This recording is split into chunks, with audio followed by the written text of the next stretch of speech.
Уолден Медиа представляет.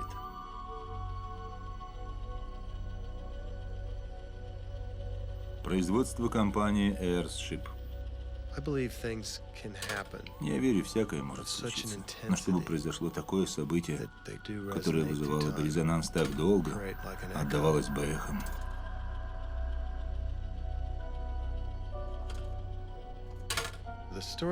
История Титаника для каждого, кто ее слышит, очень личная, почти что библейская.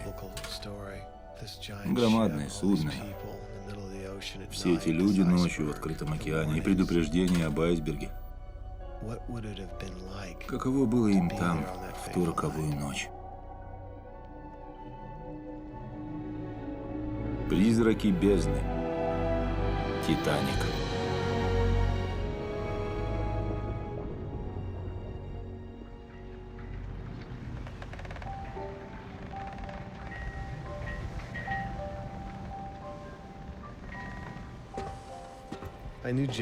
Я знал, Джим собирался вернуться на Титаник. Он говорил о нем.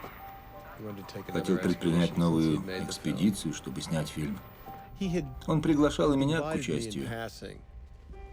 Но я, похоже, такую возможность серьезно не рассматривал. Привет. Привет. Говоришь по-английски? Немножко. Великолепно. Я ищу свою каюту. Это вы сейчас пройдете направо к каюте Старпома, и он вам покажет вашу каюту. Спасибо. Спасибо. Но когда он действительно сообщил, что на самом деле хочет, чтобы я сам приехал и принял участие во всем, пришлось отправляться. Я поехал.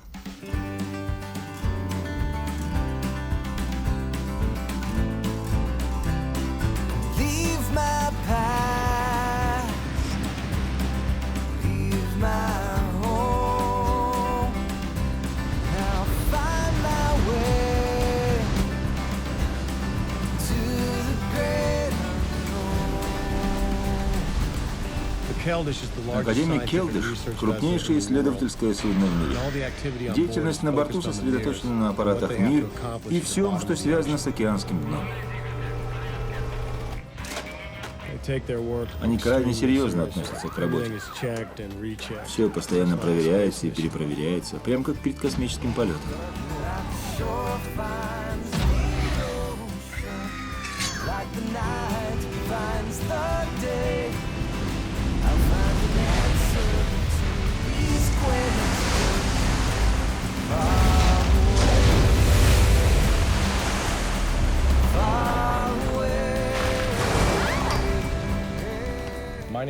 Меня зовут Льюис Абернетти. Я занимаюсь подводными исследованиями. Уже почти 10 лет, как я пытаюсь спуститься к Титанику. Что-нибудь для меня, Лью? Есть плавающие роботы и палубы А, Б и С. С чего хочешь начать? Огромные, простейшие, вот такой величины. Меня зовут Лори Джонстон. Я микробиолог, занимаюсь простейшими. Предполагают, что судно тонуло по спирали, и предметы при этом летели во все стороны. Я Чарльз Пеллегрино. В экспедиции я был одним из историков и биологов. Мы пытаемся взглянуть на это глазами жителей 20 века. Я Дон Линч, я изучал историю Титаника, основанную на свидетельствах и показаниях пассажиров и команды, людей, которые были там, которые были действительно свидетелями происходящего. Меня зовут Кен Маршалл. Я занимаюсь изучением Титаника уже более 3 десятилетий. В результате за все эти годы я стал историком визуальным, который как бы видит судно, его конструкцию, его внешний вид. Это была удивительная экспедиция в том, что касается технологий и инженерных устройств, которыми мы пользовались впервые. Я говорю о фотографировании. Роботы были верхом инженерной мысли. Попробуй, чтобы свет прямо падал туда, где я буду входить. Я намерен исследовать носовые каюты. Сценария нет, мы не знаем, что увидим, не знаем, с чем встретимся. В подводном фотографировании главное освещение. Подходишь сверху и подсвечиваешь вот сюда вниз. Ты меня понимаешь? Ясно. В экспедиции у нас было вспомогательное судно, называлось оно ЭАС. На ЭАС была огромная осветительная установка «Медуза». Планировалось опускать осветительную установку к остаткам кораблекрушения и подсвечивать сверху. Прямо как Луна. Никаких руководств не было. Никогда раньше никто не применял все эти системы вместе в одной операции по погружению на такие глубины. Мы отправляли эти чудеса техники, и это было в некоторой степени сверхъестественно, учитывая судьбу судна, которое мы намеревались исследовать.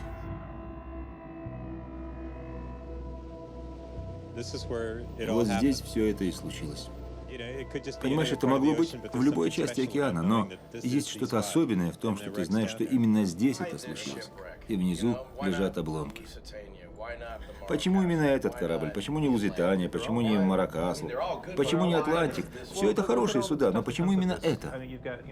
Только подумайте, самое большое судно в мире. Это его первое плавание. На борту президент компании владельца и строитель, и оно сталкивается с айсбергом и тонет настолько медленно, что эта драма длится часами. Такого не случалось, когда тонули другие суда. Это настоящая греческая трагедия. О нем было столько разговоров. Судно было таким великолепным, столько энергии было затрачено на его строительство. И в это время была буквально эпидемия в том, что касалось инженерного дела и архитектуры. Речь о морской архитектуре. И его увели, буквально украли из Англии. Мне кажется, именно это привлекало к нему внимание. Такого никогда раньше не было. Судно остается на дне моря, как мемориал, навечно. И мы можем буквально стать свидетелями происшедшего. Если мы намерены вести эти исследования изнутри, мы должны сделать это сейчас. Потому что спустя 5 лет тут может не оказаться ничего. 5 лет назад не существовало технических средств, чтобы это осуществить. Нам предстояло создать их. Понедельник, 20 августа 2001 года. Завтра утром мы спустимся на 3,5 километра в холодную тьму преисподней и своими глазами увидим Титаник. Таким, каким он лежит, разбитый на морском дне. Вы приготовили себя к такому зрелищу?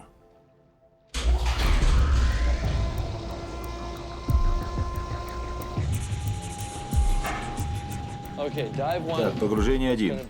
Джим, Броадуотер и Билл отправятся на Мире 2. А мы с Винсом на Мире 1. Миром 2 будет управлять Женя Черняев, Миром 1 Анатолий Сагалевич.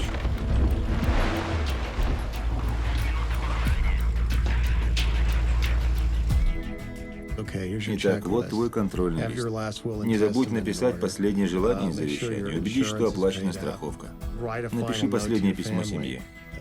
Именно такие мысли приходят в это время в голову.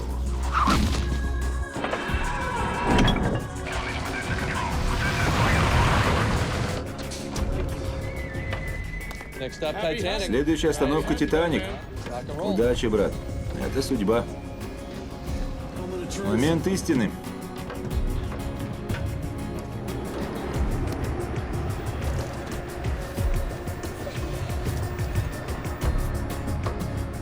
До встречи под солнцем.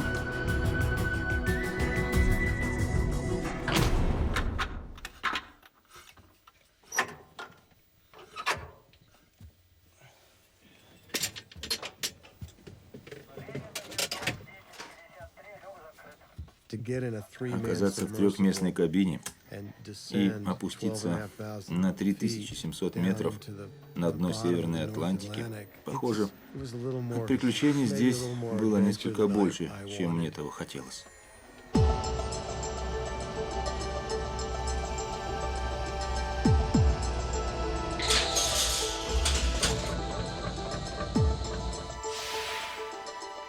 Кислород?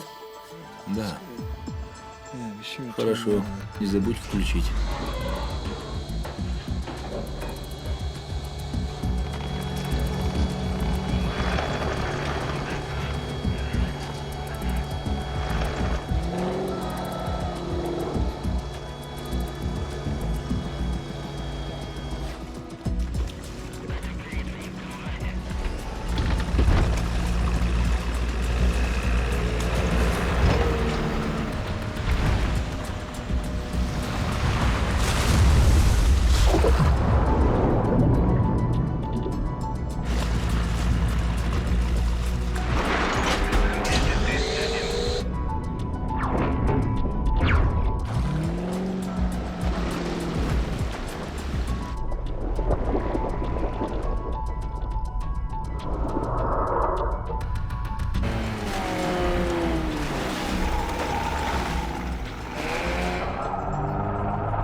Посмотрим. Вполне может подташнивать.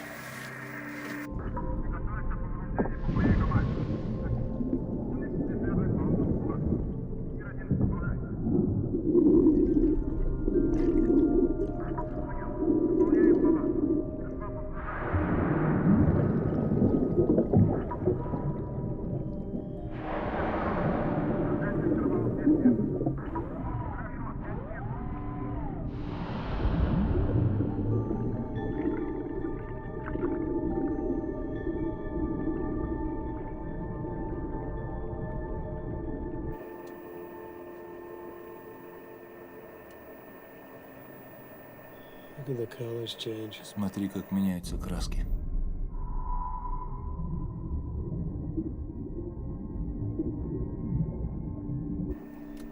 Я Мир-2, глубина 100.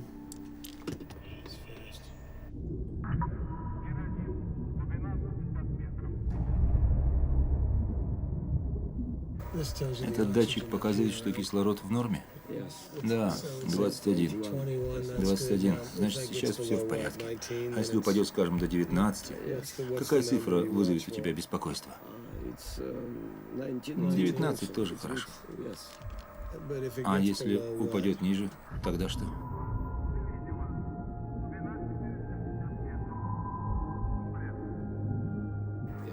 Как думаешь, батарея в порядке? Немного шумит. Это нормально? Да, нормально.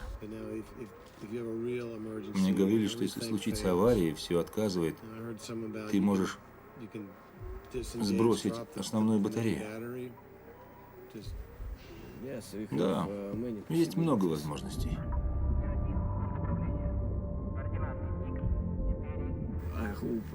Надеюсь, нам никогда не придется сбрасывать батарею. Она очень дорогая. Сколько? 250 тысяч долларов. У кого брать квитанцию?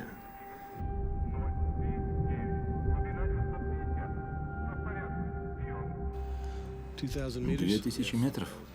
Да.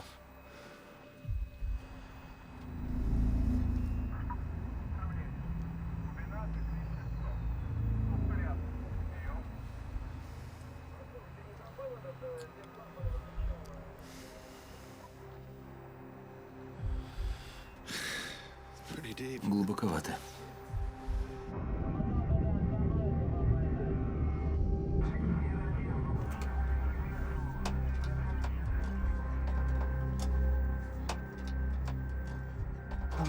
Что-то случилось?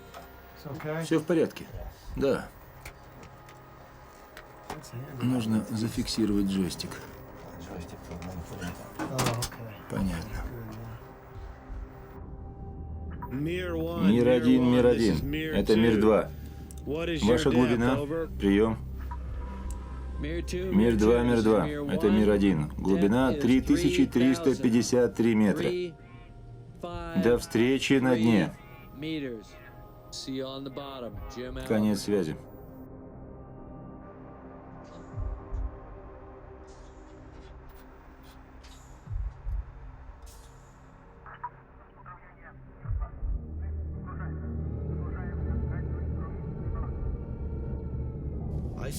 Я вижу дно.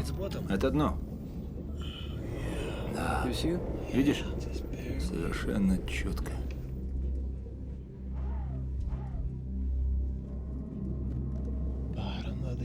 Дно океана.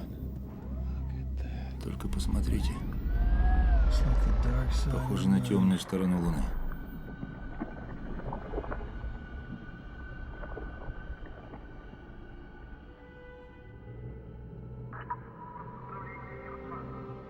Мы не просто верили в свою судьбу этим маленьким субмаринам, отправляющимся ко дну моря.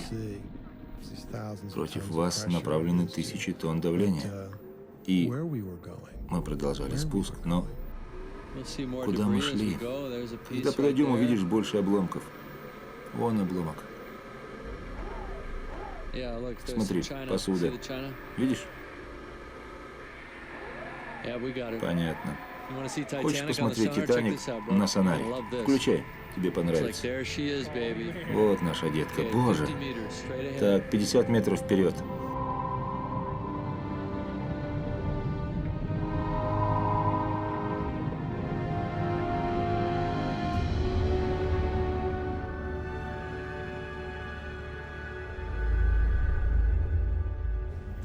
Билл, это нос.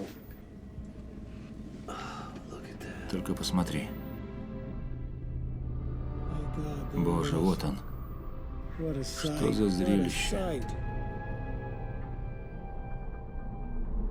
Медуза подсвечивает.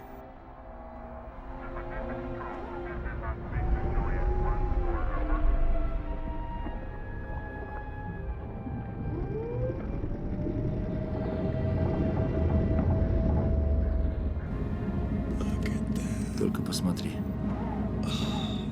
Господи. Боже, вот теперь представляешь его размеры. Это был «Титаник», сказочный лайнер, покоящийся в могиле на дне Северной Атлантики. Мы приближаемся к нему с непередаваемым благоговением. Билл, носовой якорь. Левый борт в хорошем состоянии. Боже, это невероятно. Посмотри. Боже. Зарылся по самый якорь.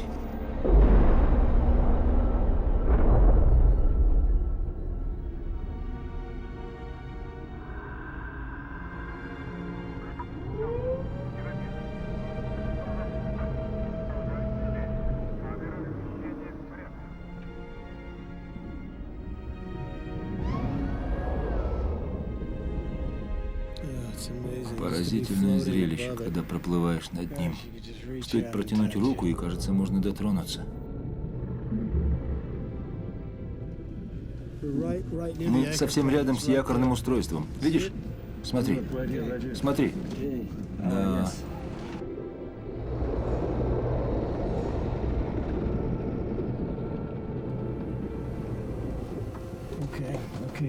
Я знал, что мы подойдем близко к «Титанику».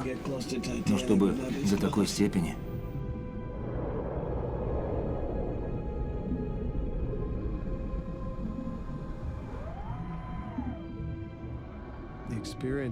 Когда ты в одной из субмарин «Мир», возникает ощущение чего-то астрального. Ты обходишь вокруг и как будто оказываешься в мире призраков.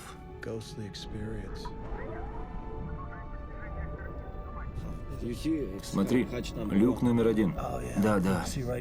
Смотри, грузовой люк открывается буквально в черный колодец.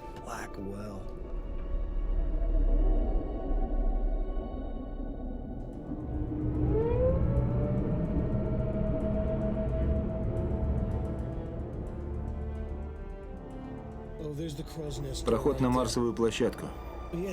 Матросу приходилось карабкаться внутри мачты, чтобы на нее попасть. Именно тут стоял Флит, когда увидел айсберг. Айсберг прямо по курсу.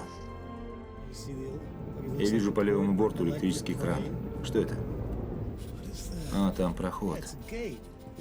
Он закрыт. Да. Команда держала его закрытым, чтобы пассажиры третьего класса оставались на нижних палубах. Я бы просто перелез через эту штуку.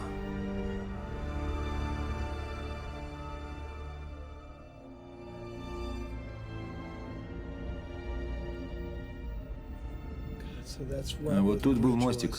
Это управление всем кораблем.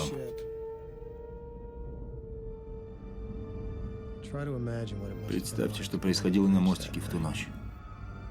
На дежурстве первый помощник Уильям Мёрдок, на руле рулевой Хитчинс.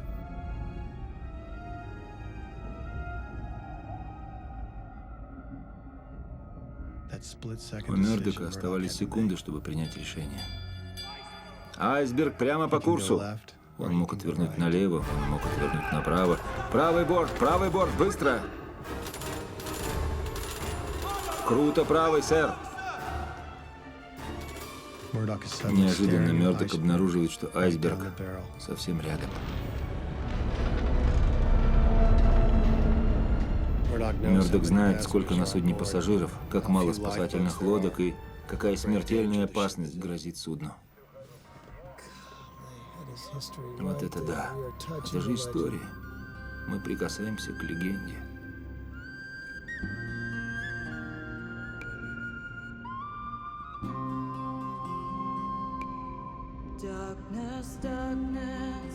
тьма, стань моей подушкой. Возьми меня за руку и дай мне уснуть. Как будто скала упала в бездну. В холоде твоей тени, в безмолвии твоей глубины.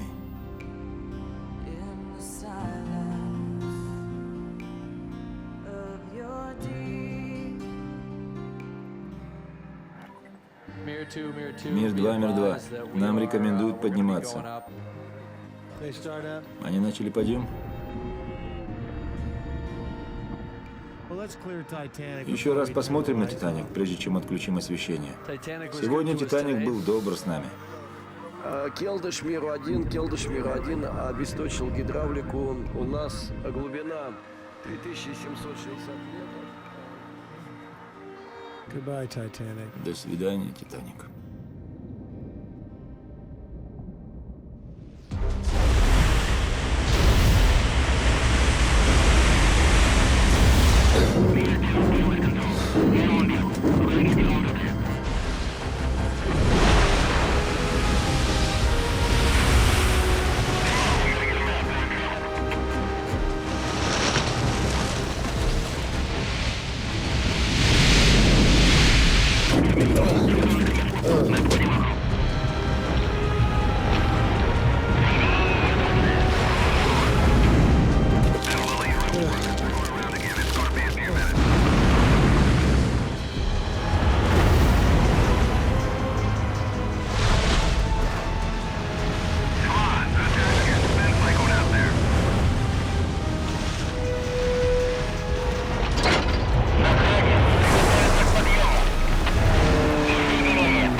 Привет, Билл. Привет, Сергей.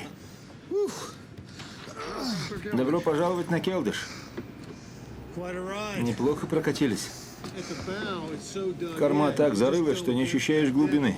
Такое впечатление, что стена идет вниз, а потом вдруг уходит в никуда. Даже с подсветкой мира 2. Такая громадина.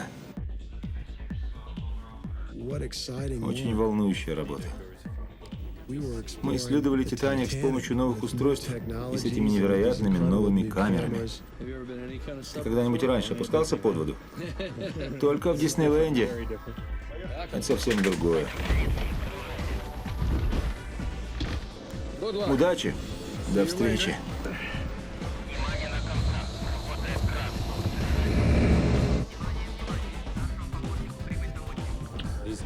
Эти погружения настолько ценные для всех. Мне просто хочется быть уверенным, что мы соберем столько визуальной информации и исторической, сколько только можно увидеть глазами.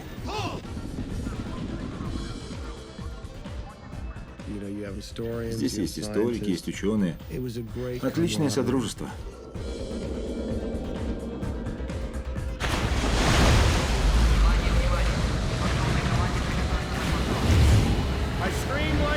Я все время вскрикивал, как девчонка. Как маленький. Фотороботы были великолепны. Первоначально им дали название «Робот-1» и «Робот-2», но в конце концов мы назвали их Джейк и Элвуд.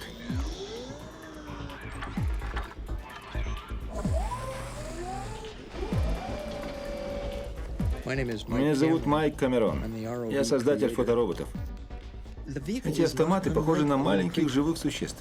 У них есть мозг, у них вмонтирован компьютер, у них есть глаза, и впереди пара фотокамер. Немного вперед. Хорошо.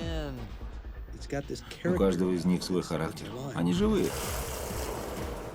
Что в них совершенно революционно, так это разматывающийся с бобины оптоволоконный кабель, будто паук плетет свою шелковую нить. Подойти вот сюда, исследовать эти помещения и вернуться назад. Если эти роботы сработают, как мы рассчитываем, мы сможем осмотреть все судно. 3 года мы их делали. Наконец они отправляются к «Титанику».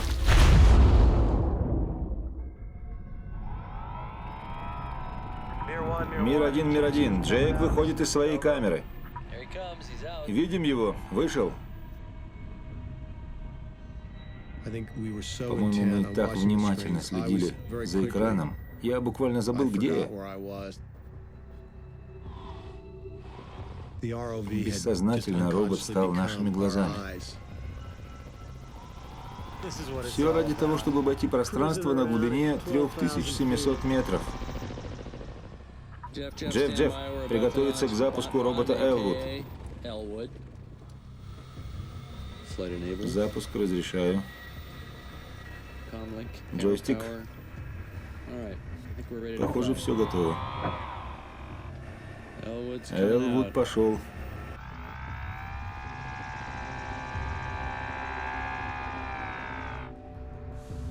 Неплохо. Молодец, Элвуд. Пусть продолжает движение. Встретимся с ним в центре большой лестницы. Хорошо, встреча в центре большой лестницы. Вас понял. Самыми красивыми на корабле, как мне кажется, были большая лестница и свод. Изящные работы, железный свод был великолепен. Слава богу, лестница раскололась и выдвинулась из корпуса. Это дает возможность легко попасть во внутренние части судна.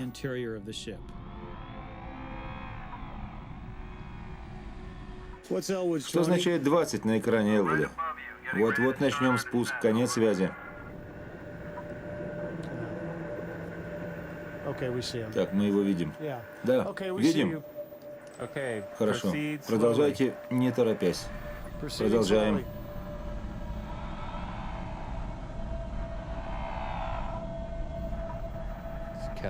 Боже, ощущение, будто летишь на вертолете.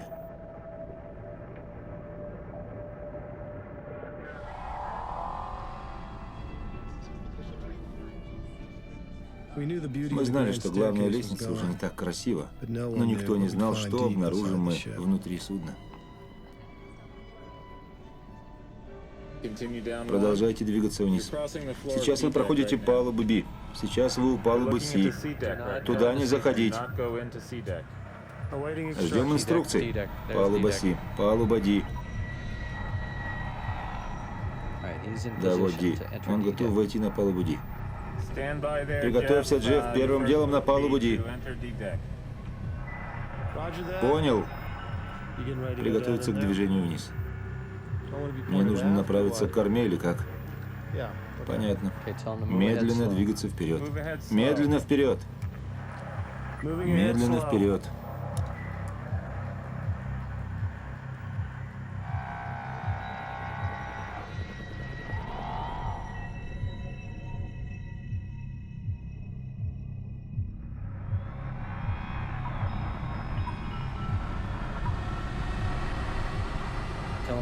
Пусть двигаются как можно спокойнее. Двигайтесь как можно спокойнее. Спокойнее. Как можно спокойнее. Похоже, мы направимся к правому борту. Видим люстру. На ней 4 или 5 ламп. Нам нужно правее. Правее, Джефф. И потом по красной линии. Понял. До сих пор эти штуки работают великолепно.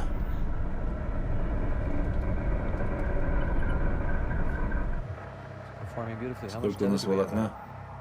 200 футов. Я Мир-1. Глубина 3750 метров. Пройдите вперед к тому дверному проему.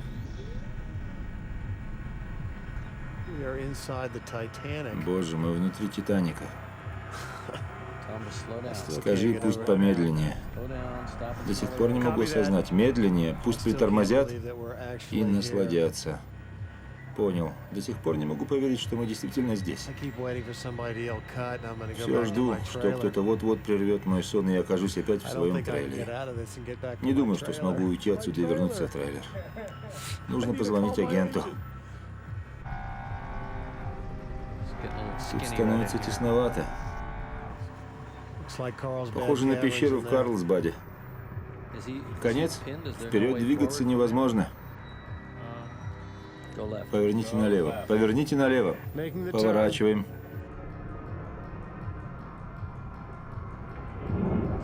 Он слишком близко к дну, пусть поднимется. Немного поднимитесь, вы слишком близко к дну. Понял? Вот это да. Боже, это пытка. Там что-то есть. Это окна. Окна. Окна столовой. Мы двигаемся к окнам. Невероятно. Взгляните. Окна из свинцового стекла. Попробуйте направить на них свет. Поразительно, правда? Выключите свет. Отключите свет. И мы получим чудные снимки. Сделайте хорошие фотографии окон, которые перед вами. Боже, посмотри только посмотри. Великолепные и неповрежденные. Поразительно. Большая часть свинцового стекла не разбилась.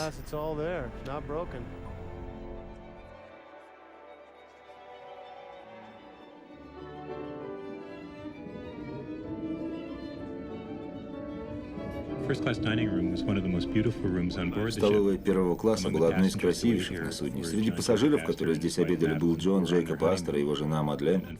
У них был медовый месяц. К несчастью, она осталась вдовой еще до окончания путешествия. Это вам не Канзас.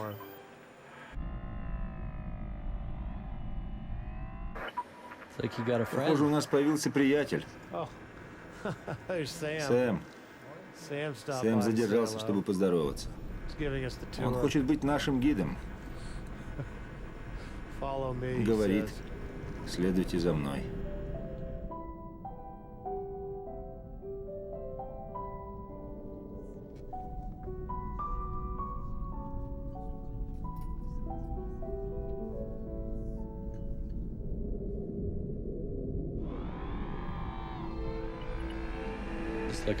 Фантастика, верно?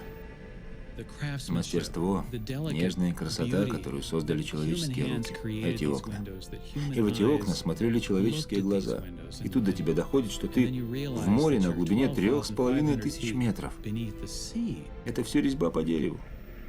Эти вещи, созданные человеком, в этой темной бездне. Им тут не место. Они не для того создавались. Невероятно. Кто бы подумал, что все это сохранилось здесь? Для меня это сон, ставший явью. Самое важное для комнаты приемов, именно здесь Элизабет Лайон, одна из пассажирок, услышала разговор между капитаном Смитом и владельцем «Титаника» Брюсом Дисмеем. Брюс уговаривал капитана, чтобы «Титаник» пришел в Нью-Йорк на день раньше. Мне кажется, мы побьем время Олимпии и пойдем утром.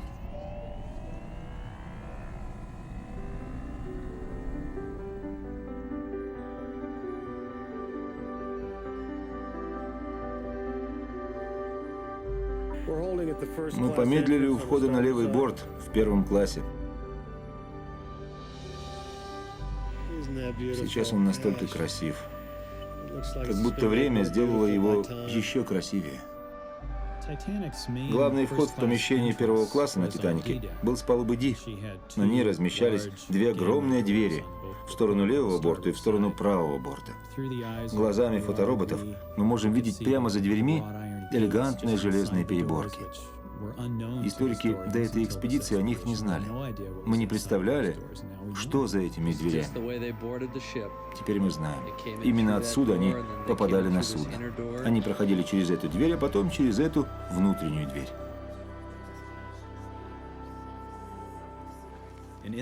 Во входном вестибюле находился большой шкаф у стены, обращенной к корме. Именно здесь хранилась большая часть фарфора для первого класса.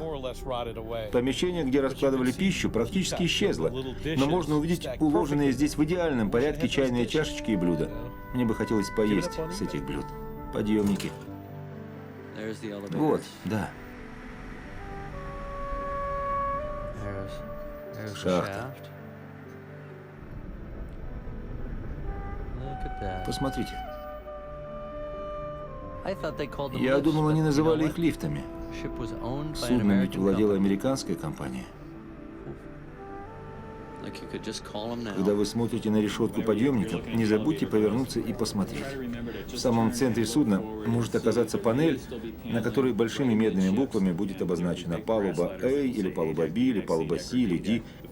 Это первое, что вы увидели бы, выходя из лифта. Возможно, эта панель уже исчезла. Никогда не знаешь, верно. Вы были бы в шоке, окажись эти буквы все еще там. Кен любит такие вещи. У меня ощущение, что я снимаю фильм для единственного человека. Кена Маршалла. Так, молодец, детка. Передай ему бинго. Бинго. Мы могли видеть, что Эй только недавно упала из-за собственного веса. Эта бронзовая буква была гораздо тяжелее, чем буквы, составлявшие слово «палуба». Так, все понятно. Мы добрались до D-35. Мы очень методичны при изучении внутренней части судна. Это необходимо, поскольку обломки могут сильно дезориентировать. Тут живут привидения. D-33 – каюта, которую занимали Генри Слипер Харпер и его жена. На верхушке того, что осталось от гардероба, разместился котелок Генри Харпера. Мы можем только предполагать, чья это была шляпа. Посмотрите, тут какое-то стекло. Может, зеркало? Будем так считать. Да, похоже на зеркало.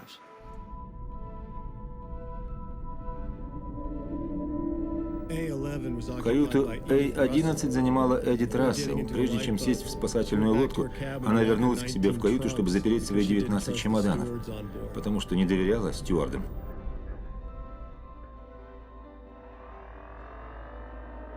Джим искал каюту Молли Браун. У нас на этот счет есть соображения. Он искал иллюминатор, который смотрел вперед.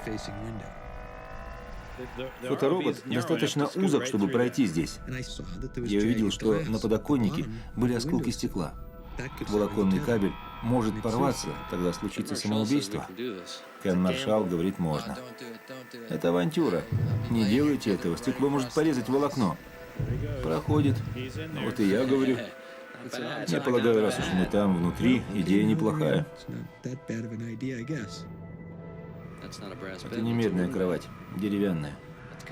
Как-то страшновато. Не знаю, Молли Браун говорила, что спала на бронзовой кровати, но я не вижу бронзовой. Молли Браун была особенной. Они с мужем создали состояние, разрабатывая месторождения на Западе. Отчаянно пытались войти в высшее общество. Трагедия Титаника сделала ее легендой. Женя? Да. Мне нужно помочиться. Я не уверен, что получится, но терпеть больше не могу. Без проблем. Лично я всегда нервничал. Лично мне в такой ситуации всегда нужно быть одному. Но когда идешь на погружение, и вас двое, а глубина полмили, как быть? Порядок?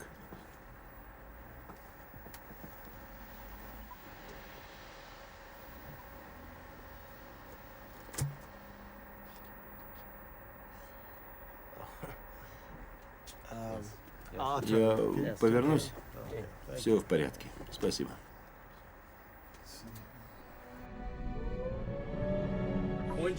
Направьте свет прямо на палубу Эй. Бог мой, посмотри только, Толь. Вот она, бронзовая кровать. Может, Молли Браун и спала в бронзовой кровати? Но в какой?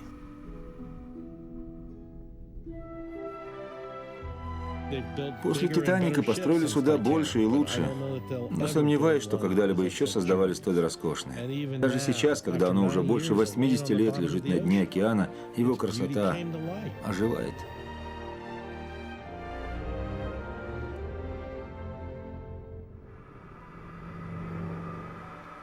Вошли. Скажи, мы на верхней палубе. Джейк на верхней палубе. Мы вошли в один из двух многокомнатных номеров для миллионеров на палубе Би. Место для прогулок на палубе Би. Частная прогулочная палуба. Это были самые великолепные и дорогие жилые покои на судне. В апреле 1912 года вы бы заплатили $3000, чтобы забронировать такие. Тут, должно быть, была какая-то вставка. Да.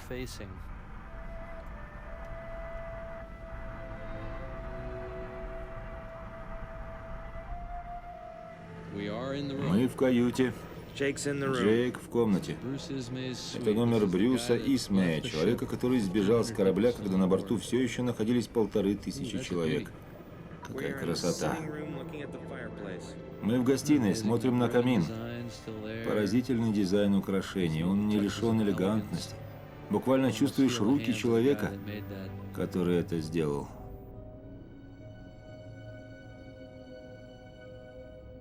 Джей Брюс Исмей был управляющим директором компании White Star Line, одним из тех, кто наложил вето на идею установить 48 спасательных шлюпок. Он считал, что и меньше хватит. Раз не противозаконно, значит порядок.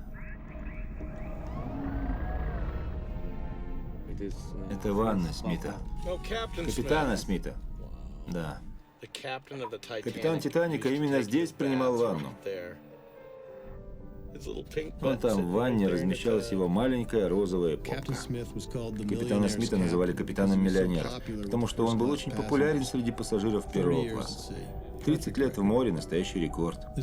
Этот рейс становился высшим достижением его карьеры. Ему предстояло принять под командование самое большое и великолепное судно в мире, когда-либо пересекавшее океан в его первом плавании. После чего он собирался уйти на пенсию. У археологов такие воображаемые призраки всегда с ними. Я буквально представлял Томаса Эндрюса там, на палубе. Томас Эндрюс был управляющим директором и президентом строительной компании Гарланд и Вулф. Он сконструировал «Титаник» от начала до конца. Он знал судно лучше кого бы то ни было. Он установил на судне шлюп-балки, которые должны были брать шлюпку отсюда и спускать ее, потом поворачиваться внутрь и брать вторую шлюпку, и снова выдвигаться. Его рукой в его записной книжке написано количество спасательных шлюпок, которые предполагалось иметь на судне, которое он и сконструировал, соответственно. Но над ним взяли верх, заставили пойти на уступки и согласиться на минимальное число, которое требовало Министерство торговли в то время. Эндрюс заботился о судне и его команде, постоянно бывал на судне, чтобы в последний момент сделать множество разных улучшений и убедиться, что все идет гладко. Если бы только была возможность дать ему увидеть эти маленькие субмарины, которые посылают необыкновенных фотороботов исследовать его творение.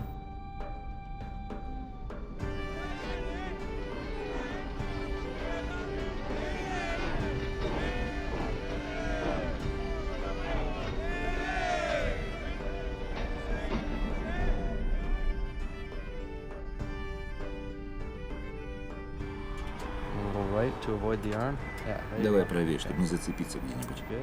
Так. Давай. Потихоньку вперед. Мы исследовали все 3 передних грузовых люка и пробрались в помещение для команды и каюты 3-го класса, которые никогда не фотографировались. Это палуба Ди? Думаю, да. Вероятно, ты прав. Это она. И вон еще люк. Потихоньку. Пойдем прямо к нему. А вот и наш лестничный колодец. Он нас туда и приведет. Итак, мы прошли в помещение 3-го класса. Мы находились в общей комнате на корме под рыбным отсеком. Ничего особенного в этом помещении не было, потому что его с самого начала никто не украшал. В баре, с одной стороны, все еще сохранилось устройство для разлива пива. На месте и основание для столов. Опоры столов и скамей торчат из пола. Такое редко увидишь. Очень большой стол. Тут они все ели. Они сидели здесь и играли в карты. Именно здесь многие пассажиры 3-го класса устроили вечеринку в воскресный вечер. Так трогательно было видеть эту комнату, где многие из них провели свои последние счастливые часы.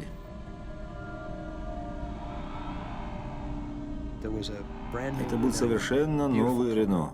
Прекрасный автомобиль, который опустили в грузовой трюм. Мы довольно легко можем представить, как он выглядел бы сейчас. С палубы F переходим на палубу G. Крышка люка. Он открыт. Сейчас в нем с трудом узнаешь автомобиль.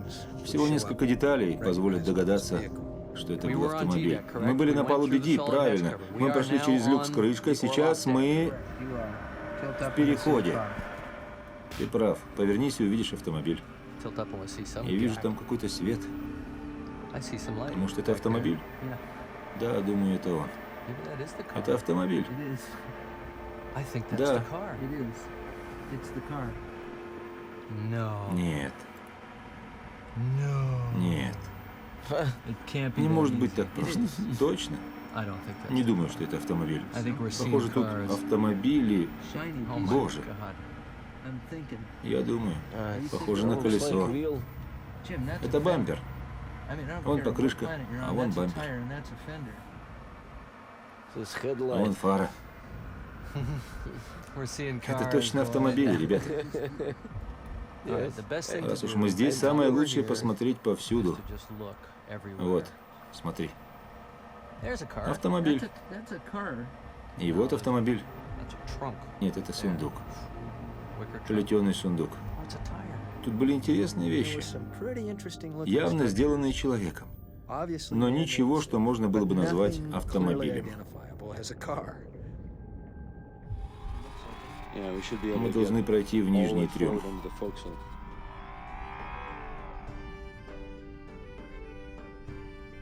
Are you in? Вошли?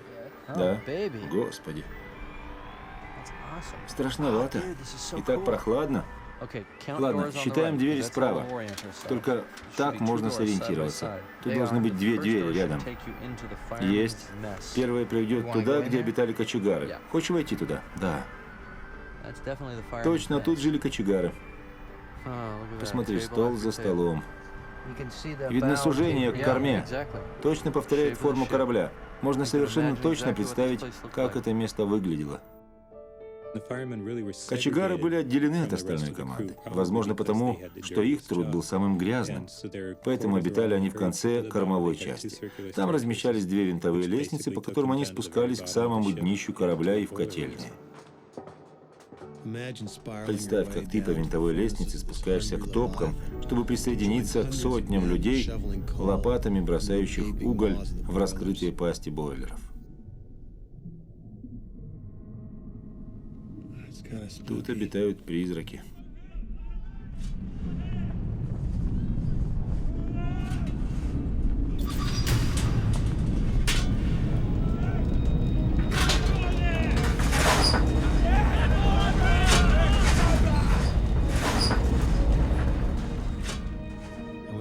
А когда позже твоя смена заканчивается, ты карабкаешься назад в свой маленький мир на самой корме судна, где ты ешь, спишь, а потом все повторяется снова.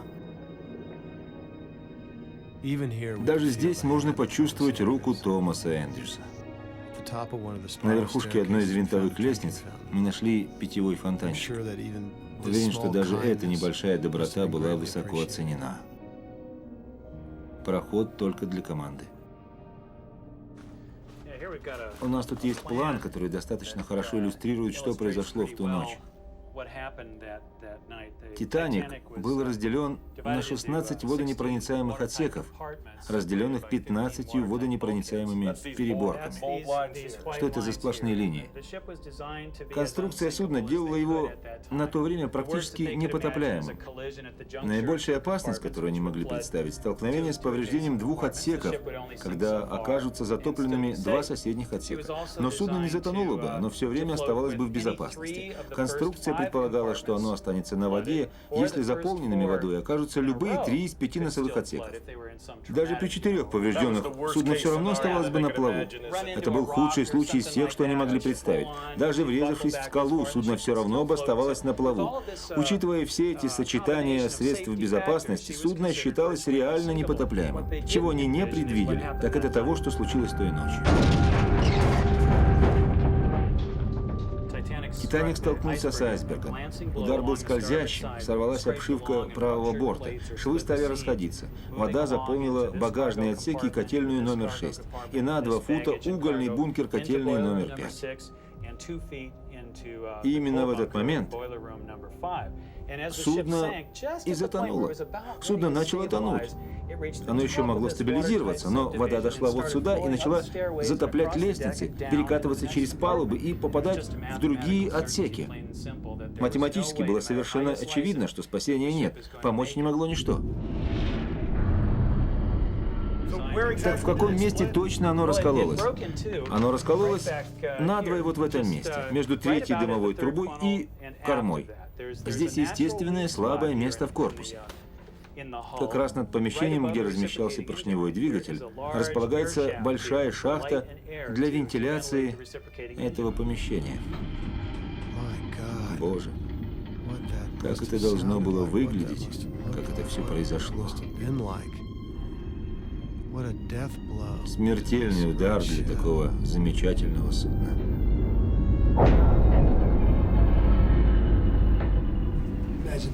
Представь, какая образовалась воронка. Могу представить, что стало с кормовой частью. Представь, будто плывет рыба, и тут бум! Что останется с рыбой? Понятно? Да.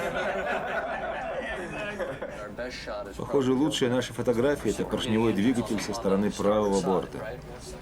Правый борт. Иногда мне кажется, что отсюда лучше видно. Только подойти поближе. Да, так хорошо. Я сделаю хорошие снимки, если Виктор встанет вот здесь. Дело в том, что Виктор не может стать к нам лицом, иначе свет от него повредит камеру. Ему следует светить сверху вниз или вот так. Может, отсюда.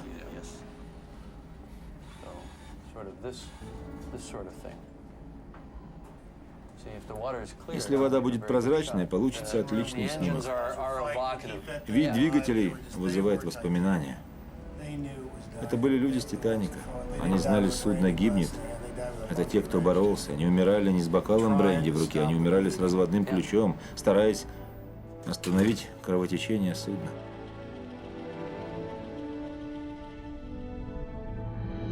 Это двигатель правого борта. Посмотрите. Какие размеры.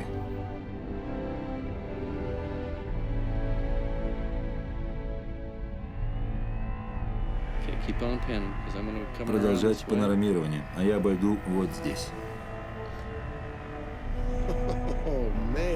Боже, когда видишь этого маленького робота рядом с гигантским сфинксом двигателя, хорошо представляешь размеры.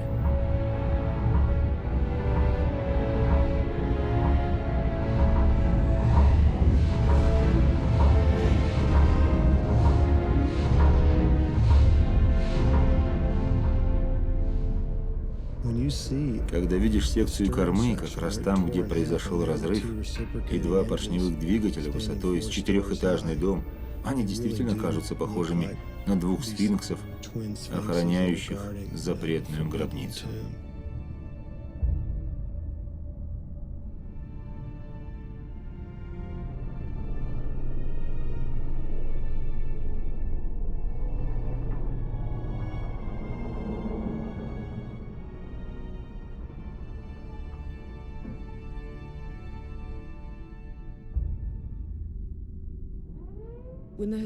Когда историки смотрят на «Титаник», они думают об умерших. Когда я смотрю на судно как ученый, я вижу жизнь, которая все еще продолжается на «Титанике». «Титаник» живой. Простейшие – это бактерии, микроорганизмы, микробы. Они пожирают сталь и внутренности корабля. Я смотрю на перила и думаю, посмотрите, как бактерии разрушают «Титаник», возвращают его назад, к природе. И тут же ты возвращаешься и думаешь, кто последним касался этих перил? Эллен Кенди – одна из моих любимых пассажирок. Ею написан один из лучших бестселлеров века. Про женщину, которая добивается успеха в жизни без помощи мужчин. Поэтому она и оказалась на «Титанике» в первом классе.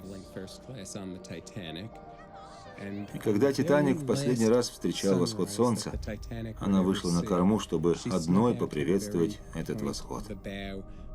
Она написала про это, как она ощущает силу и красоту этого судна, что оно сильнее самой природы, может, даже сильнее Бога. И тут она почувствовала что-то неприятное, будто совершила какой-то безнравственный поступок.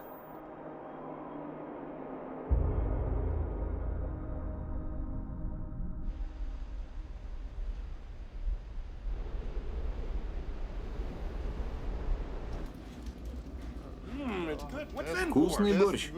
Русский борщ вкусный. Что кладут в борщ? Борщ — это все вместе. Капуста, картошка, бульон. Все вместе получается борщ. Глубины морские уносим с собой дом родной. Анатолий написал песню о голубом небе, которую ты видишь, когда возвращаешься на поверхность и открываешь люк. Мне кажется, она очень подходящая. Потому что никогда не думаешь, что тебе этого будет не хватать. Но так оно и есть. Осеннее пламя, созревшие рябины и запах несжатых полей. Солнца уж нет и в помине. Очень трудно бродить по Келдышу и не думать о Титанике, и не проводить какие-то параллели. Здесь чуждо земли суета. Знаете, что было бы, не окажись инженеры на своих постах? Тогда тьма на Титанике наступила бы, скажем, на час раньше. Это было бы настоящее столпотворение. Я очень сблизился с инженерами. Мы немного говорили, но у нас возникла привязанность. Скажи, вот мы идем на полной скорости, и вдруг с мостика говорят, что у нас на пути айсберг или пьяный капитан на рыболовном судне. Звучит сигнал тревоги. Что ты станешь делать? Я? Ну что, перевожу управление на себя сразу. Так. Беру ручки. Сразу. Full speed. Полный ход. Перехожу на стоп. Бросаю обороты двигателя. Да. Пора с глубиной нам сегодня проститься с пустынным безжизненным дном. И сколько в разлуке ты не был вдали от заботливых рук. Сегодня в награду увидишь небо, когда ты откроешь люк. И сколько в разлуке ты не был вдали от заботливых рук. Сегодня в награду увидишь небо, когда ты откроешь люк.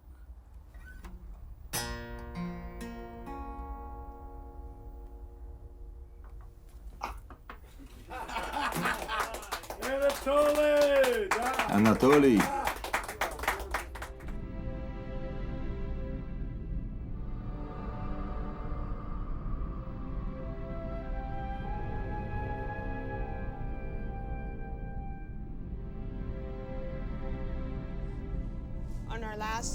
Во время последнего спуска к Титанику мы обнаружили некоторые интересные организмы внутри корабля.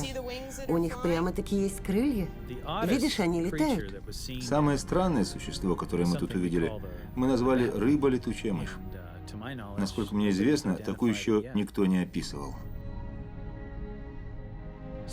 Там есть несколько созданий, которые, как мне кажется, неизвестны науке. Титаник вызывает столько интереса, поэтому мы имеем возможность проводить на нем много исследований. В самом деле, вы можете видеть студенистые облачка бактерий. Они проплывают, или похожие на палец структуры, свисающие с потолка. Вы можете увидеть вот таких червей. Такие странные создания, иногда они почти прозрачны. Они особенно любят обшивку из красного дерева.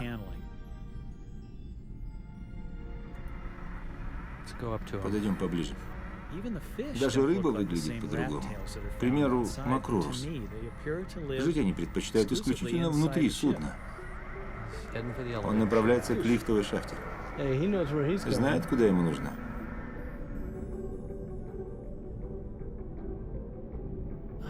Поверить не могу. Я не предполагал, что в этом погружении увижу котлы. Даже не предполагал, что отсюда мы подойдем к корме. Мы совсем близко от них. Не опасно подходить так близко? Что ты переживаешь, Кен? Если с нами завтра что-то случится, твой рисунок будет стоить $1 000 000. Я бы не возражал. Прямо передо мной что-то блестит. Это свистки, Жень. Свистки дымовых труб. Боже, прямо подо мной.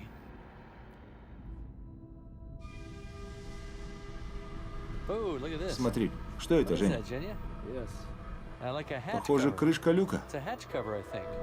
Да. Кажется, крышки люка мы еще не видели. Я раньше ее видел. Я не предполагал, что мы обнаружим что-то так далеко от носа судна. Здорово. Боже, стеклянный графин, посмотри. Невероятно. Как он мог сохраниться? Это графин для воды из каюты первого класса. Надо сказать, я был очень спокоен, когда увидел в бортовой иллюминатор женскую туфельку с кружевами. Она хорошо сохранилась. Я понимаю, она отмечала чью-то могилу, и это единственное, что эту могилу отмечало.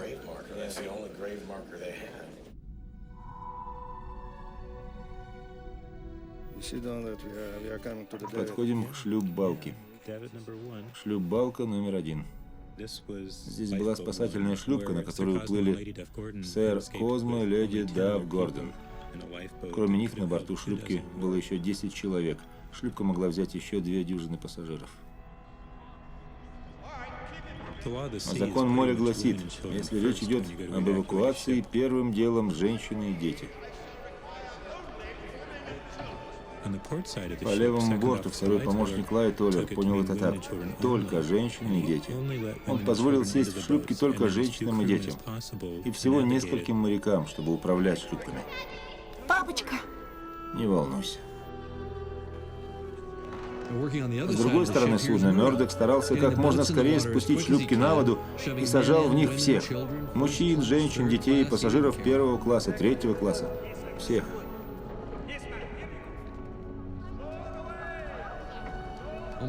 Почти 2/3 спаслись только благодаря Мёрдоку.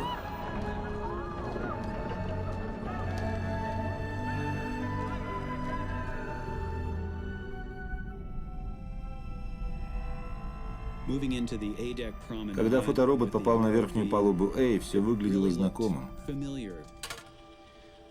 Большая просторная палуба кончалась большим стеклянным окном. Именно тут они гуляли. Джон Джейкоб Астер посадил Мадлен Астер в спасательную шлюпку как раз через такое окно. Поскольку она была на 5-м месяце беременности, он спросил второго помощника Лайтоллера: «Могу я сопровождать жену?» «Нет, сэр, только женщины и дети». «Возьми, дорогая». Он сказал ей, что они встретятся в Нью-Йорке. «Отойдите, сэр».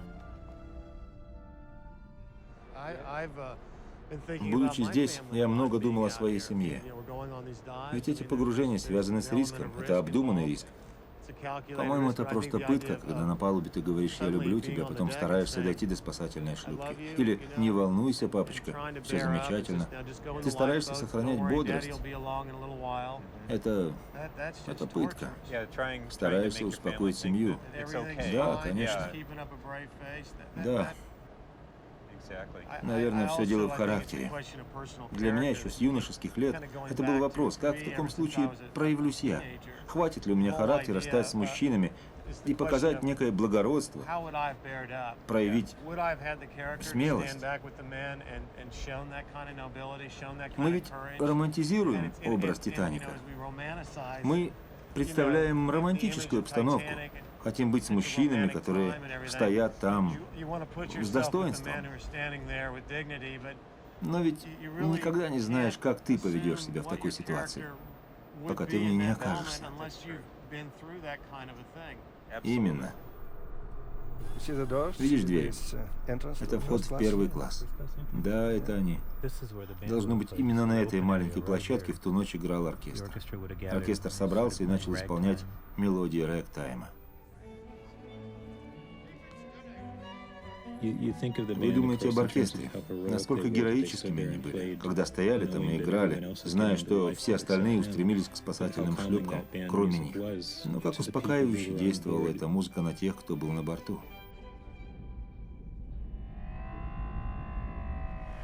Так, а вот там должна быть радиорубка. Все знают, какую важную роль сыграла в ту ночь беспроводная связь Маркони. Старший оператор беспроводной связи Джек Филлипс и младший оператор Гарольд Брайт до самого конца работали в тандеме. Нужно попытаться подать сигнал СОС. Это нововведение. Да, возможно, это наш последний шанс его послать. В последние моменты перед затоплением электропитание на судне стало поддаваться неустойчиво. Гарольд Брайт работал в помещении, где не было помех, пытаясь компенсировать нехватку мощности. К нашему величайшему удивлению, на этих двух синхронных генераторах до сих пор видны ручки и шкалы. Они до сих пор в том положении, в каком их установил этот человек. Вот так лучше. Так. Они хранят прикосновение человеческих рук.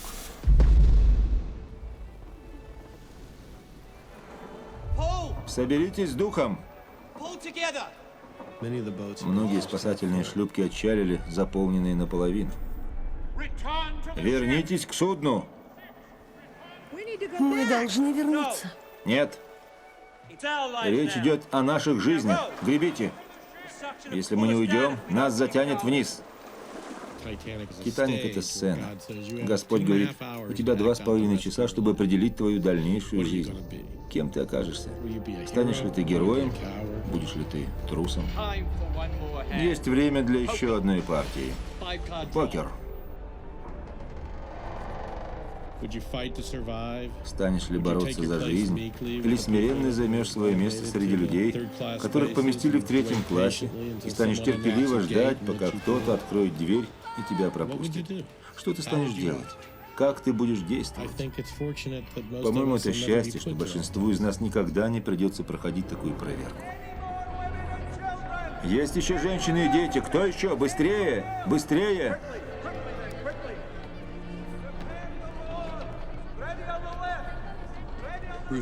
Брюс Исмей. Именно он нес ответственность. Тем не менее, он выжил, когда другие погибли. Не знаю, кому в ту ночь было хуже. Брюсу Исмею, который запретил установить больше спасательных шлюпок, или Томасу Эндрюсу от того, что он не так активно боролся с этим решением.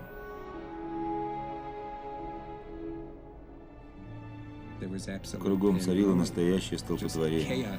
Буквально хаос по мере того, как уходили последние шлюпки. Назад! Только женщины и дети! Только женщины и дети! Там была одна шлюпка, 11-я. Они решили не брать в нее взрослых. Как бы заставили женщин решать, расстаться с детьми или нет. Они брали только детей, потому что людей было так много, а спасательных шлюпок так мало. И некоторые женщины говорили: «Нет, я не расстанусь с ребенком». В конце концов, шлюпка оказалась сильно переполнена, людей в ней оказалось по меньшей мере 70 человек, но вода была очень спокойная, и все обошлось. Она, должно быть, очень осела. Она едва поднималась над водой, можно было протянуть руку и потрогать воду, если пожелаешь. В самом конце, когда судно под ними уже заливала вода, Мёрдок пытался воспользоваться складной лодкой с палубы Эй. «Отойдите! Отойдите назад!»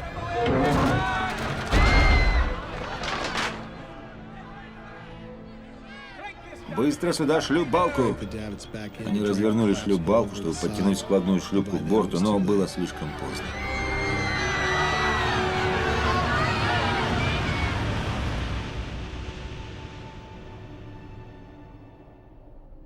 Шлюп-балка номер 1 так и остается в том положении, как немой памятник преданности и героизму Мёрдока.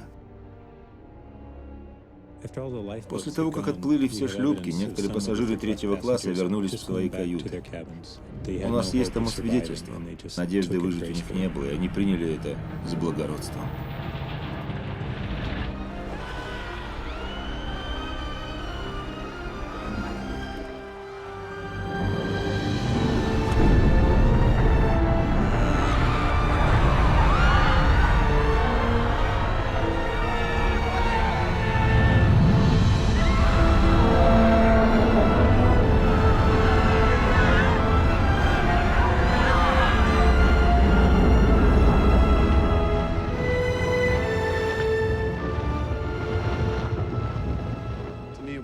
По-моему, для тех, кто выжил, это было очень тяжело. Они понимали, что могли, вероятно, вернуться и спасти еще кого-то из воды, когда судно ушло под воду. Это было бы настоящее самоубийство. В воде было 1500 человек. Все взывают о помощи. Все они хотят спастись. Как минимум 50-100 человек попытались бы одновременно забраться в шлюпку. Они сидят в шлюпке в безопасности. Они знают у всех в голове возвращаться или не возвращаться. Во-первых, о какой безопасности можно говорить, когда ты в спасательной шлюпке в самом центре Северной Атлантики? Что касается «Титаника», постоянно пытаешься представить себя там и посмотреть, как бы ты там себя вел. Но, по-моему, героизм характерен для индивидуумов, а не для групп. И так, я думаю, будет всегда. В одно из последних погружений Джим решил вернуться в помещение первого класса на палубе Ди, чтобы Мир-2 подсветил те окна из свинцового стекла снаружи. Женя, готов? Вот и свет. Прекрасно. Великолепно.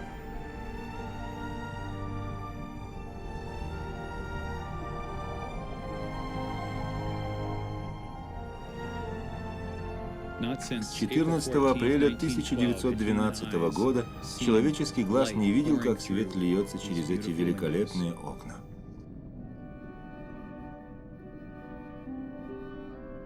Многие умывальники упали, а этот стоит до сих пор.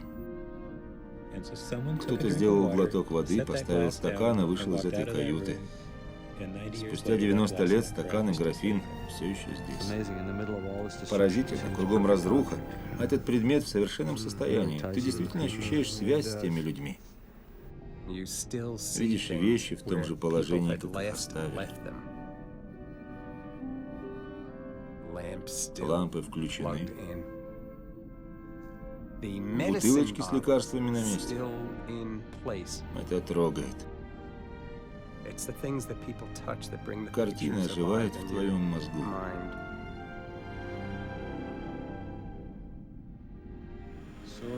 Берем правее.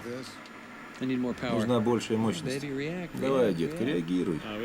У нас проблема. Что? Сигнал, что батарея разрядилась или что-то испортилось. Неужели мы его потеряем? Боже. Авария? Не работает. Не работает, но на плаву. Уменьшить плавучесть немедленно, как можно быстрее. Батарея разрядилась. Это конец. Ребята, следите за нами визуально, у нас кончилось питание. Направляемся к потолку. Джим, ты двигаешься к потолку. Ты на потолке, Джим? У нас разрядилась батарея. Мы следим за вами. Будем тут сидеть и наблюдать за вами. Батарея вся растворилась. Растворилась и разрядилась. Так странно, у нас тут проблема. Все равно как в Хьюстоне. Они все время плыли великолепно. До той поры, когда система полностью отказала.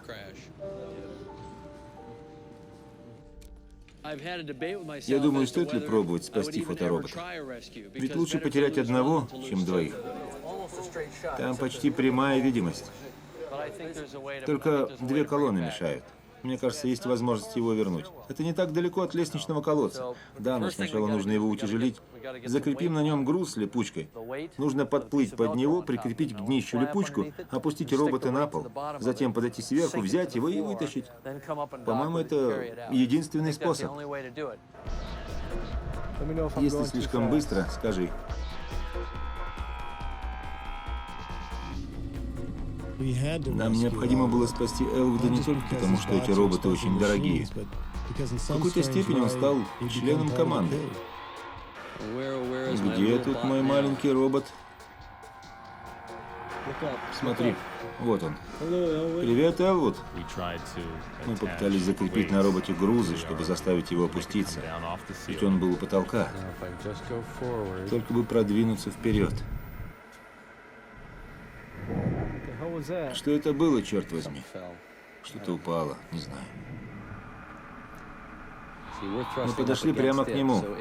Опускаться ему будет неудобно. Сейчас их немного раздвину.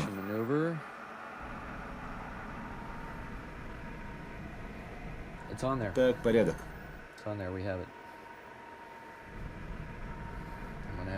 В любом случае, я вытащу его из этих насосов. Иначе нам не попасть домой. Выхожу. I'm going out.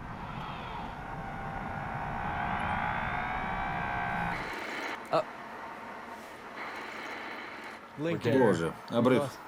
Конец. It's gonna come float Через past секунду us он in a проплывет second. позади Might as нас. well get it on Нужно tape. записать. Here she comes. Вот он. Say goodbye. Попрощаемся. Probably 2 hours without Радиосвязи с Джимом нет уже часа 2. All Мы we все hear тут on the radio слушаем. is, Say goodbye to Jake. Попрощаемся с Джейком. Попрощаемся с Джейком. Что произошло? Hit her on tether. Оборвался волоконный кабель. Обрыв кабеля. Не могу представить, что происходило в подводном аппарате Джима. У него целая цепь переживаний. Сначала он потерял одного фоторобота, потом он теряет второго робота.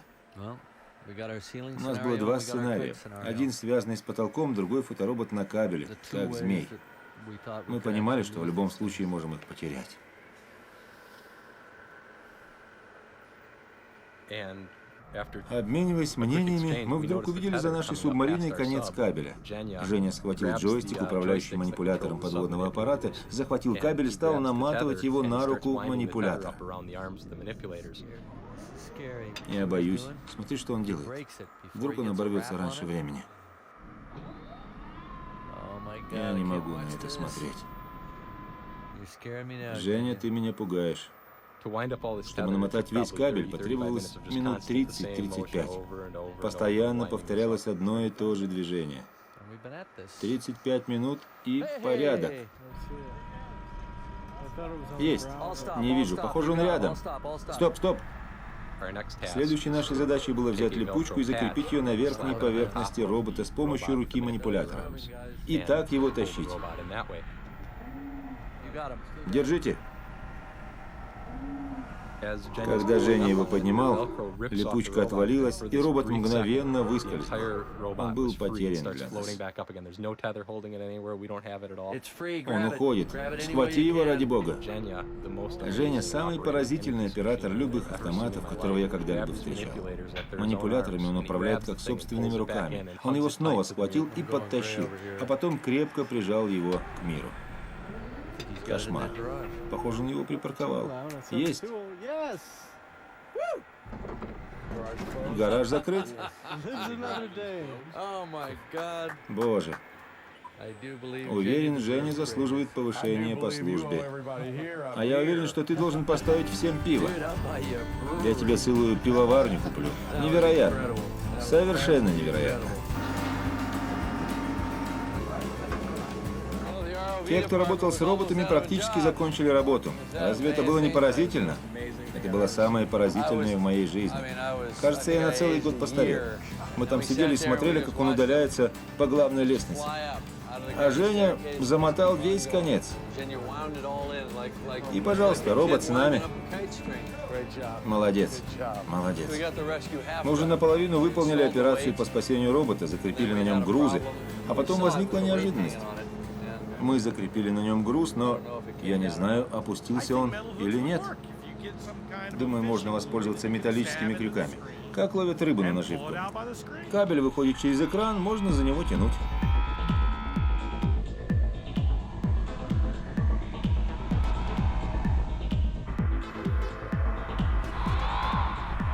I told you we made Мы его удерживаем. Как зацепишь? Давай правее.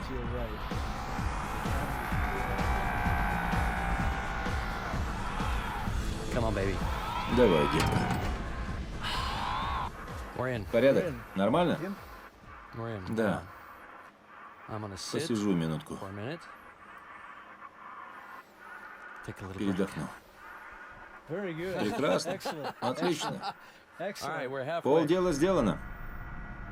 There's nothing in front of Ничто him. не мешает. Push him a little Немного его bit. подтолкнем. And I think he Думаю, wants to можем его loose. освобождать. Hooks pulled out. Крючки вытащили и освободим от груза. And I think we knocked him off his weight.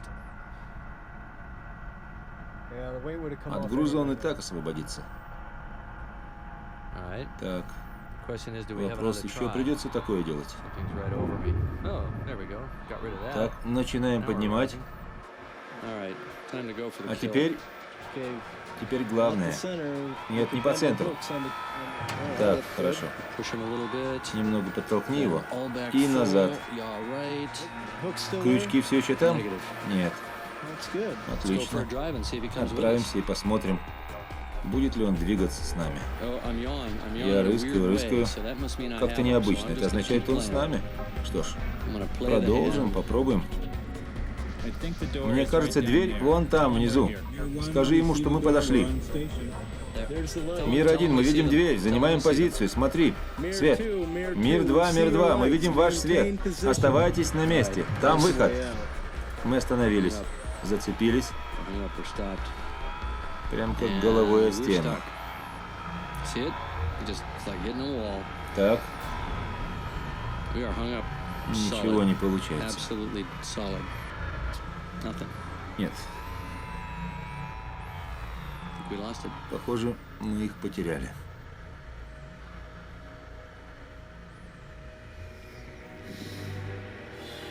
I don't know what to Я do. не знаю, что делать. I'm sure nothing's changed. Уверен, but- ничего не изменилось, Try it again. но давай попробуем еще раз. Okay, I'm gonna back up. Назад немного отпущу, Take a little leash а теперь and then charge it. поведу.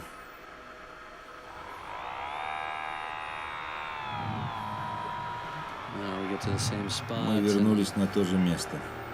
Hey, we're going. Мы двигаемся. Go toward the Давай light, к свету, Jake. Джейк. Go К toward свету. the light. Давай, давай. Мир-2, Мир-2. Убавьте свет. Вас понял. Убавил. Убавил. I keep У feeling меня shocked. ощущение шока. I think I До still сих have пор. it. Поэтому они так и движутся. Tell them to take Боже. a visual on us and see if we Скажи, have пусть сделают Elwood. фотографии, чтобы было видно Элвуда. Видите Элвуда? Боже мой. Они его вернули. Великолепно. Do you see Вы видите Elwood? Элвуда? Видите? Да, видим. We got him. Мы его вернули.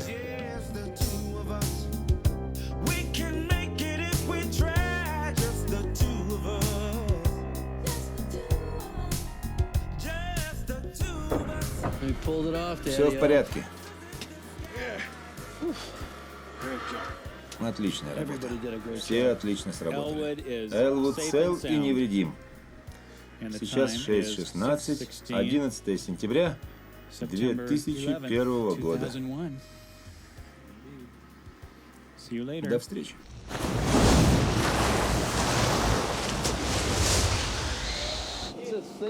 Что там происходит? Самое ужасное нападение террористов в истории, Джим. Мы все очень привязаны к своей работе, считали ее крайне важной. В башне врезались два угнанных коммерческих самолета. И вот произошло это ужасное событие. Будущее рушилось.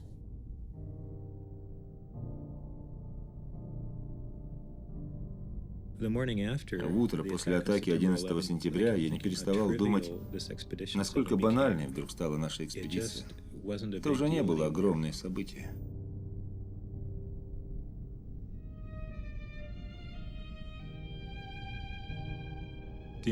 Сразу же возникли эмоциональные параллели. Мы поняли теперь, как себя чувствуешь, когда становишься свидетелем трагедии. Ты в шоке. Ты онемел и не веришь, что невероятное произошло. Так бывает. Ничего не поделаешь.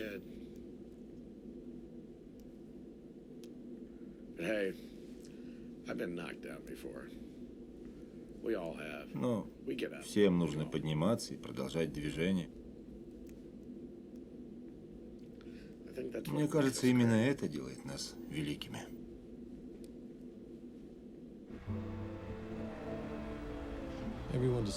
Все решили продолжать экспедицию.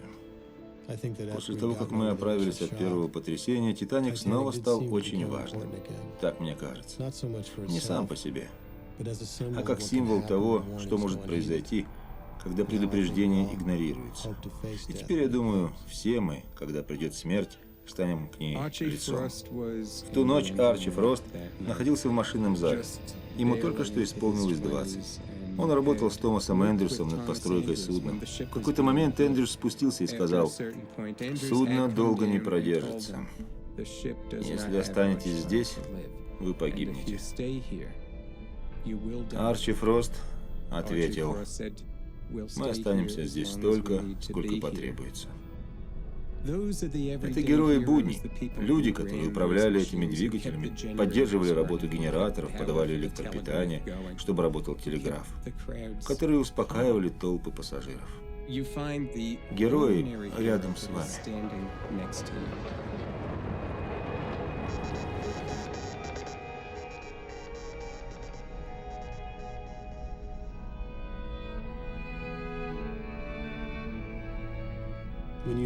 Представьте корму, на которой гибнет 1500 человек.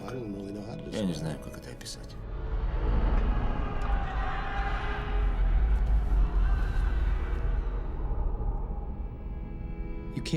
От эмоций никуда не денешься. Нет сомнения, с кормой те люди пошли на дно. Но сейчас их там больше нет. Любая крупица их человеческого существования плавно растворилась в океане. Мир-2 занял позицию для спуска памятной доски.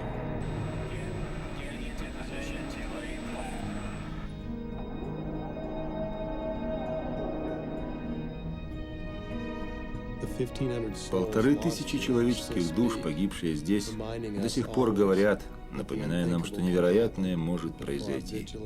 Чтобы мы были бдительны, сдержанны и сострадательны. Прощайте.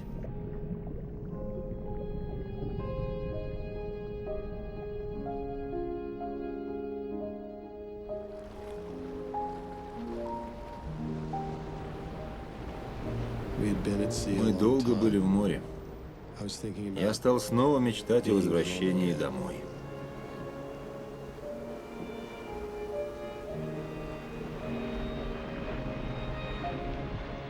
В последний день, когда мы оставляли корабль, за кормой протянулся след, похожий на большую белую радугу.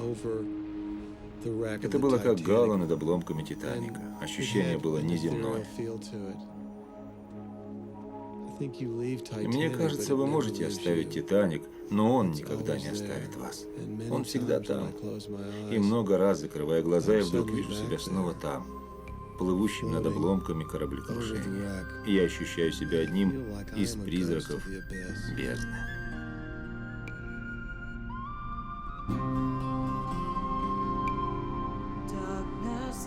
Память Уолтера Лорда. Продюсеры и режиссеры Джеймс Камерон, Билл Пакстон. Участники подводной экспедиции: доктор Джон Бродуотер, Лори Джонстон, доктор Чарльз Пелегрино, Дон Линч, Кен Маршалл, Майк Камерон, Джеффри Энн Ледда, Кори Джескалски, Джейсон Паул, Эрик Шмидц, Евгений Черняев, Виктор Нищета, доктор Анатолий Сагалевич, Льюис Абернетти, Джон Бруно, Вин Спейс, Билл Пакстон, Чак Комиски, Ги Каракаускас, Джен Асташьян. Оператор Вин Спейс. Композитор Джоэл Макнили. Создатель фотороботов Джек и Элвуд Майк Камерон.